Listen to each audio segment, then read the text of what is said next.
Dobar dan. Ja sam Vlado Đukić, predsjednik Udruženja vojnih beskućnika Srbije. Zadnji put smo se vidjeli 28. Razlog je isključenje struje stanarima koji stanuju u hotelu Bristol. Od tada do danas ništa se nije promijenilo, osim što se nastavlja medijski pritisak na stanare koji žive u hotelu Bristol. Taj pritisak se ogleda na razne načine. Spomenut ću pisanje lista Kurira, koje je napisalo članak "Nisu baš svi ugroženi kako tvrde, imaju stanove, a u Bristolu glume beskućnike". Mi smo reagovali na taj članak i tražili smo da objave naš demanti, što su i oni učinili. Nastavlja se također pritisak na nas, tako je juče Zaštitnik građana izjavio na RTS 1 i u nekim pisanim medijima da su stanari juče dobili struju. Ja sam juče poslao Zaštitniku građana mail i rekao sam da struju ovi ljudi ovdje nisu dobili i tražim od njega da on to demantuje. Odgovor od njega još nisam dobio. Kao što vidite, stanari su se snašli tako što su nabavili jedan mali agregat koji zapravo ne zamenjuje rješenje, znači nije trajno rješenje i on je samo jedna mala pomoć u rješavanju njihovog problema. Ta pomoć se prvenstveno odnosi na kuvanje hrane, da kažem, to će biti, sticajem okolnosti, zajednički kazan, pošto smo vojnici, navikli smo na taj zajednički kazan. Mi smo prošli put rekli da odgađamo štrajk glađu za 7 dana. Razlog tog odgađanja jeste upravo da se državi omogući, odnosno državnim organima, da reaguju i da struja bude uključena. Struja ne da nije uključena, ali što se tiče štrajka glađu, ja kao predsjednik udruženja sam se s obzirom konsultovao i sa drugim članovima udruženja, konsultovao se i sa nekim svojim poznanicima i prijateljima koji su lekari i dobio sam upravo jednu stručni stav po pitanju štrajka glađu.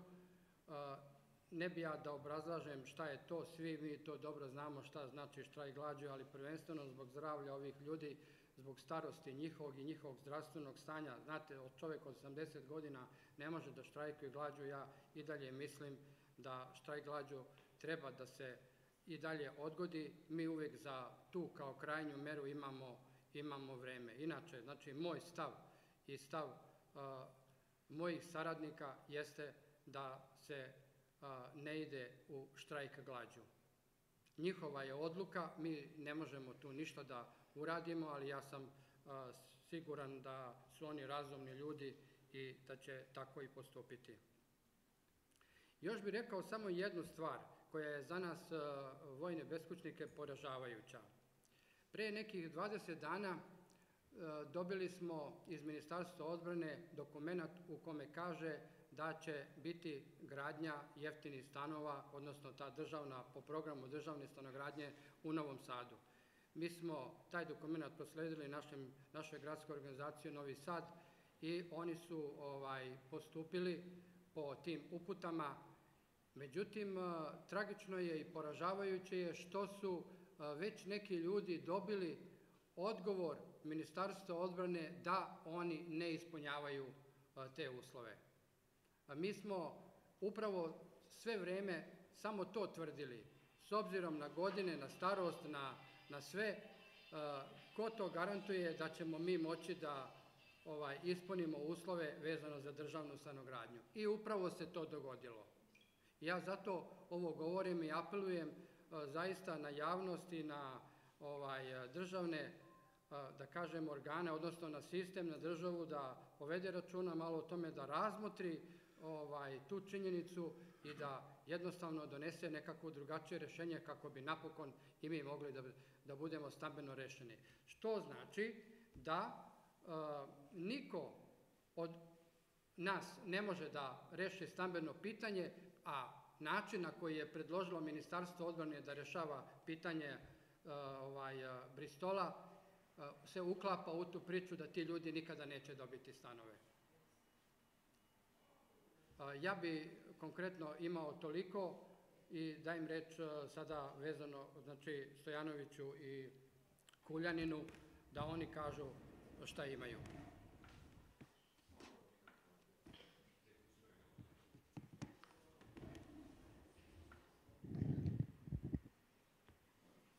Ovako, da vas pozdravim, ja sam Dragan Stojanović, stanar kolektivnog centra Karađorđeva 50, zvanog Bristol. Vidite u kakvoj agoniji mi već godinu dana boravimo, živimo. Vidite šta nam rade. Državni organi, odnosno Ministarstvo odbrane, već godinu dana na nas vrši neviđeni pritisak kako bi pristali na ono što nije po zakonu. Sve pretnje koje su upućivali na sastancima oni su i ostvarili. Znači, isključili su nam grejanje, isključili su nam struju, liftove, još ostaje da isključe vodu i da završe priču do kraja. Druga stvar, bilo je tu i nekog fizičkog nasilja, potapanja. Ja ne bi o tome, pošto sam ja bio direktan. Mene su direktno potapali. To državni organi nisu htjeli da iziđu, da izvrše uviđaj. Veliki je problem i najveći je problem što Služba za informisanje Ministarstva odbrane konstantno već godinu dana od kako smo mi izišli u javnost da znamo da su stanovi dati za nas, konstantno u saopštenjima plasira takve neistine. Gledajte, oni su moćni, oni su jaki, imaju resurse, imaju sve moguće državne resurse i mogu da nas blate po medijima kad god im padne na pamet i kad god hoće. Mi ne možemo, pošto nemamo sredstava, a i ne možemo doći do tih medija koji to rade, mi smo jedino prisiljeni da tu ostanemo dok ne izumremo. Znači, ako smo mi otplatili stanove, ako smo bili u apsolutnom prvenstvu za dobijanje stanova, ako je grad dao 134 stana za naše zbrinjavanje, imate svi taj dokument, šta je onda problem? Je li problem otimanje 101 stana? Je li to problem? Ako je to problem, pa nek otmu. Nek otmu. Ali kako će nas da reše? Mi imamo još uvijek zvanična rešenja da smo tu. Kako će nas da reše? Ako su već isključili grejanje, isključili liftove, isključili struju, znači sledi voda i šta sledi onda iza toga? Plin? Ili nešto drugo? Mi ne znamo. Mi smo pre 3 večeri imali upad migranata tu. Ministarstvo tvrdi da ovo nije njihov objekat. Kad je došla patrola na moj poziv, Ministarstvo unutrašnjih poslova, momci su rekli mi nemamo ingerencije na ovom objektu i ne možemo da ulazimo unutra. A Ministarstvo odbrane tvrdi da to nije njihov objekat. Čak je i ministar policije napisao da je ovo objekat još uvijek Ministarstva odbrane, jer nije postupljeno po zaključku Vlade od 28.8. da preda taj objekat koji nije oročen rokom. Znači, neko vrši konstantnu prisilu i pljuje nas po medijima da bi nas odavde prisililo. Ja ću vam reći otvoreno, mi ovde već imamo kolebanja, imamo jednu izjavu pred zaštitnikom građana kad je jedna naša stanarka rekla da ide da se baci s terase. Potparolka zaštitnika građana je rekla, pitala nas je li ona ima terasu. Zamislite. Zamislite, pred svima tu smo sedili. Da potparolka pita je li ta žena ima terasu. Znači, dokle ovo vodi, čemu ovo vodi, mi ne znamo. Ja sam prošli put bio protiv da ne stupimo u štrajk glađu. I sad sam protiv. Međutim, većina odlučila opet da produžimo i da damo rok. Pogledajte, predsjednik je pomenuo ovaj postupak zaštitnika građana. Mislim da je to skandalozno. Jučerašnji postupak povodom navodnog uključenja struje. Ako zaštitnik građana nama priča ovdje jednu priču, napiše u preporuci nezakonite preporuke, znači to je druga priča, a u javnim medijima priča sasvim treću priču. Zaštitnik građana je vrlo visoko, trebala bi biti kotirana institucija. Takvo ponašanje je nedopustivo. Totalno nedopustivo. Ovo jučerašnje je, ja mislim, neka cinična izjava, kao on je dobio informaciju. Pa u ovom 21. veku da neko ne može da nazove i da pita da li ste dobili struju ili ne, to je apsurdno. Znači njega nije briga. Ako smo mi, svako od nas kao građanin, ustavna kategorija, ako je on postavljen da štiti moje ustavno pravo plaćen od naroda, vrlo dobro plaćen od naroda, da štiti naše ustavno pravo, a ponaša se ovako, onda to nešto nije u redu. Onda tu debelo nešto nije u redu, ili on jednostavno pod pritiskom Ministarstva odbrane ne sme to da radi, ko što je i preporuka njem, on je, kad je došao ovde, posle preporuke, on je tvrdio neke stvari da ne piše u preporuku, kad smo mi rekli da piše, on je pogledao svoju pravnicu, on čak nije ni pročitao ono što je potpisao u preporuci. Ljudi, mi više ne znamo šta ćemo. Ja dalje više ne znam šta bi rekao.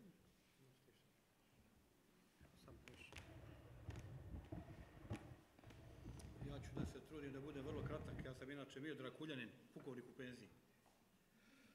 Samo radi istine da dopunim gospodina Stojanovića, kada je se odazvala na naš poziv civilna policija, sutradan je došla i vojna policija i zaposleni iz VU Dedinja. I samim time ministarstvo priznalo da je ovo još uvijek njihov objekat, jer mi smo još uvijek problem Ministarstva odbrane, jer po odluci vlade Ministarstva odbrane treba ovaj objekat da preda gradu, ispražen od lica stvari sa izmjerenim računima. Znači to još uvijek nije urađeno i mi smo još uvijek, da kažem, problem Ministarstva odbrane.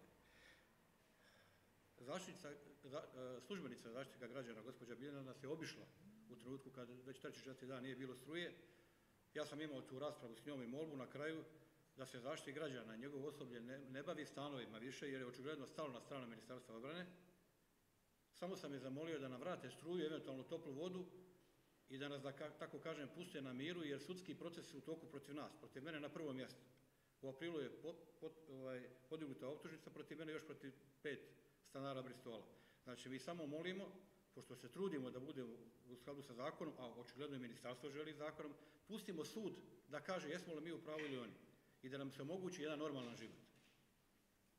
Da ne pričam da 10 porodica danas u 21. vijeku u Beogradu nema struje, a znate šta sve vuče struje, ovaj agregat je vrlo jedna mala pomoć i hvala onima koji su nam dali. Mi ne želimo da se bavimo politikom, ne želimo da kočimo izgradnju Beograda na vodi i samo jedno možda ovako šaljivo pitanje. Ekipa koja je trebala da raseli Bristol iz Ministarstva odbrane, šta mislite kad bi počela gradnja Beograda na vodi da su trebali da raščiste ovaj amfiteatar? A grad je dao 205 stanova tamo i 135 stanova ovdje, 134 stanova ovdje. Ono je tamo gotovo prije 2-3 godine, a ovo nije gotovo ni dan danas. Hvala, toliko. Kao što, samo sekund jedan još. Znači, iz svega ovoga, znači, možemo da zaključimo da je štrajk...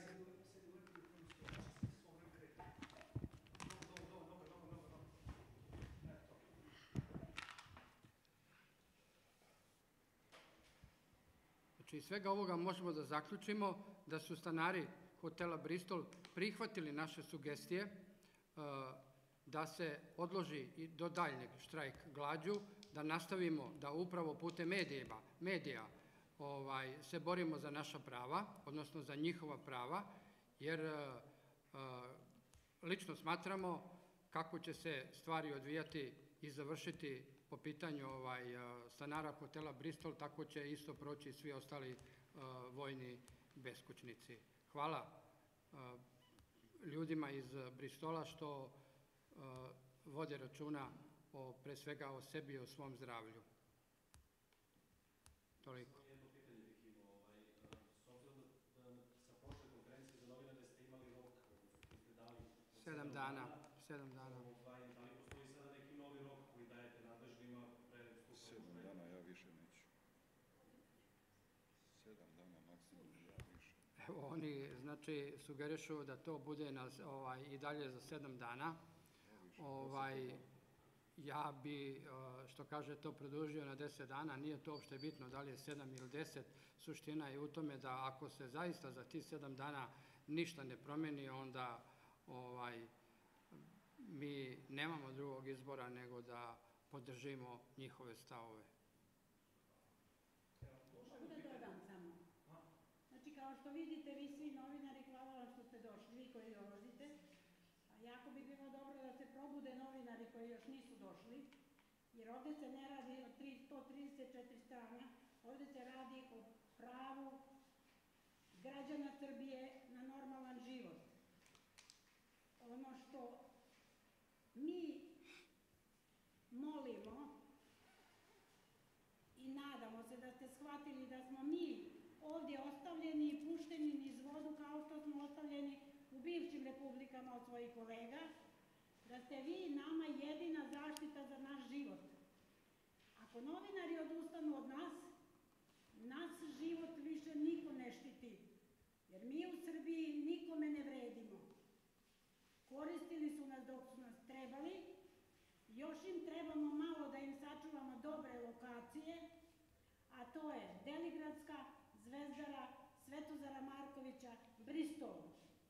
Samo da znate dok se dešava Bristol, da su ispelili 3 kolektivna centra, čutke, za njih nismo imali vremena. Toliko. Znači, mi ovisimo o štampi, o novinarima, o javnosti, o vašoj savjesti. Od ministarstva ne očekujemo više, kao što vidite, ništa. Hvala. Jedno pitanje. Pre nekoliko dana je došlo saopštenje Ministarstva odbrane kojim su obavešteni mediji o tome da vi ne želite stanove i samo jedan deo rečenice meni bar bio interesantan, a to je znači kao privremeno rešenje.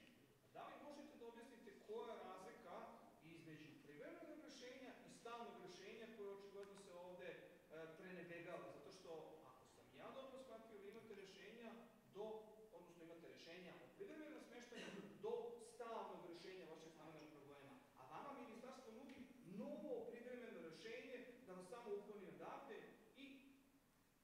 Znači ovako, da, to je bila jedna od, da kažem, stavova Ministarstva odbrane, ali oni su išli i korak dalje, pa su poslali fotografije zgrade i slikali su neki stan i rekli su ovakav stan oni neće da prihvate. Da razjasnimo, znači oni ne nude stan, oni nude privremeno rešenje. A razlika između stana i privremenog rešenja što stan ostaje mojoj deci, mojoj porodici, odnosno našoj deci, našoj porodici, a privremeno, kada mi fizički nestanemo, privremeno to ostaje njima.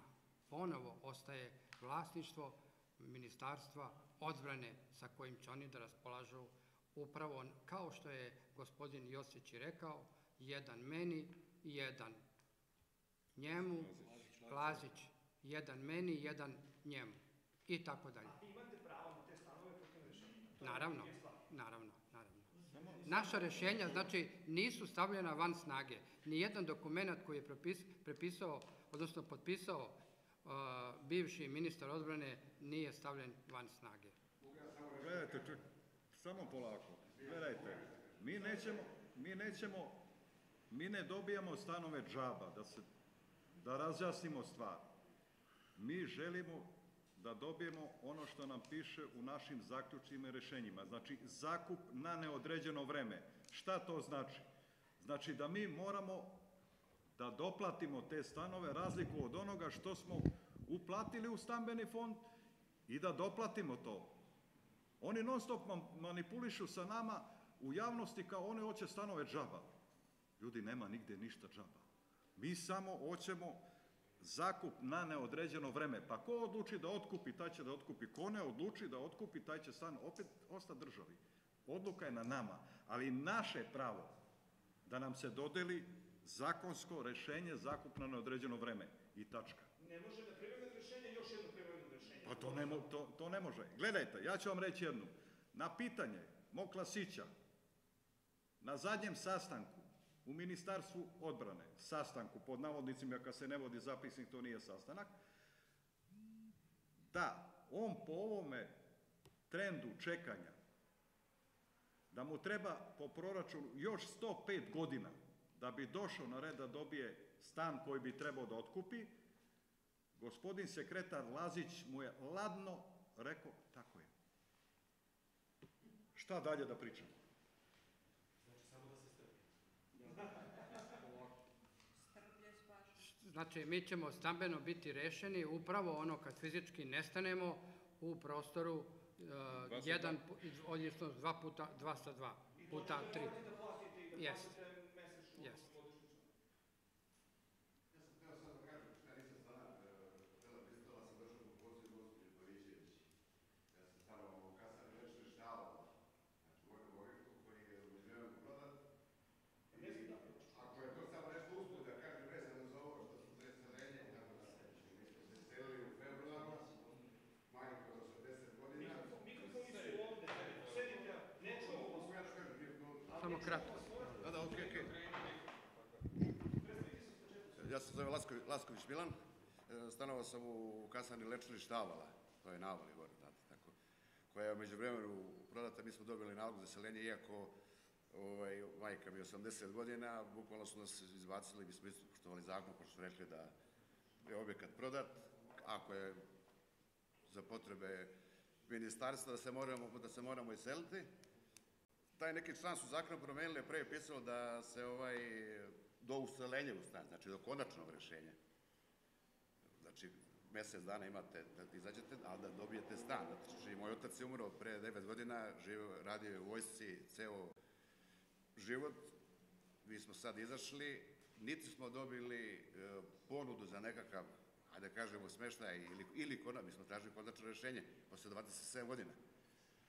Niti smo dobili odgovor nikakav, dobili smo samo da smo na listi za čekanje i da ćemo biti rešavani po toj listi. Ja ih pitam kad će se rešiti ako moja majka ima 80 godina, ona sutra, hvala Bogu da živi 100 godina, ako sutra umre, znači niko od sledećih naslednika nema pravo. Slali smo razne molbe, žalbe, na kraju su nam poslali takvo pismo da smo mi maltene tamo kao državni neprijatelji, bukvalno da izađemo odmah. Mi smo postupili po zakonu, zašli smo, žalili smo se, sad zadnje pismo koje smo dobili smo državnog sekretara, gde nam se ne nudi praktično ništa u smislu, jednostavno su naveli zbog okolnosti, zbog majke koja je maltene i nepokretna, da će iznaći neko rešenje, ali da država sad nije mogućnosti. Eto, toliko, hvala. Znači, udruženje zna za ovaj problem. Nije to prvi put, mi imamo, nas se zovu sa svih strana, i svi imaju identične probleme. Znači,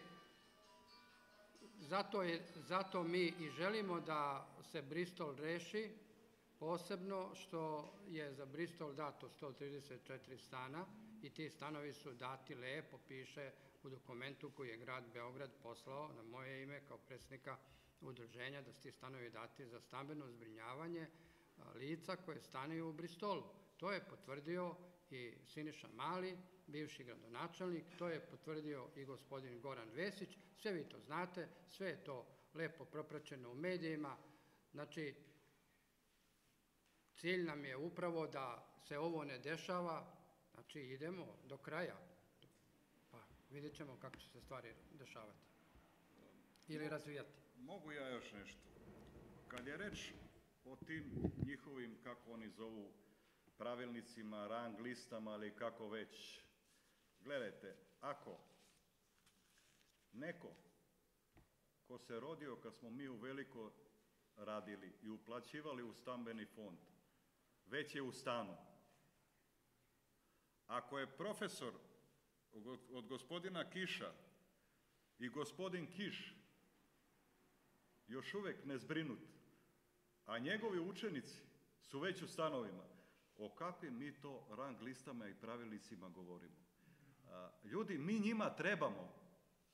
njima trebamo i oni će nas držati sve dok mogu da manipulišu u odnosu na nas. Nije ovo prvi put da su dobili stanove, pa dobili su preko 3000 stanova na naš račun. I mi njima trebamo kao udruženje da bi mogli da uzimaju stanove i da manipulišu. I oni su stava da mi nikad ne dobijemo stanove.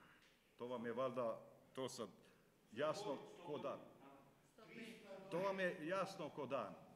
Znači, mi njima trebamo i to je kraj. Hvala.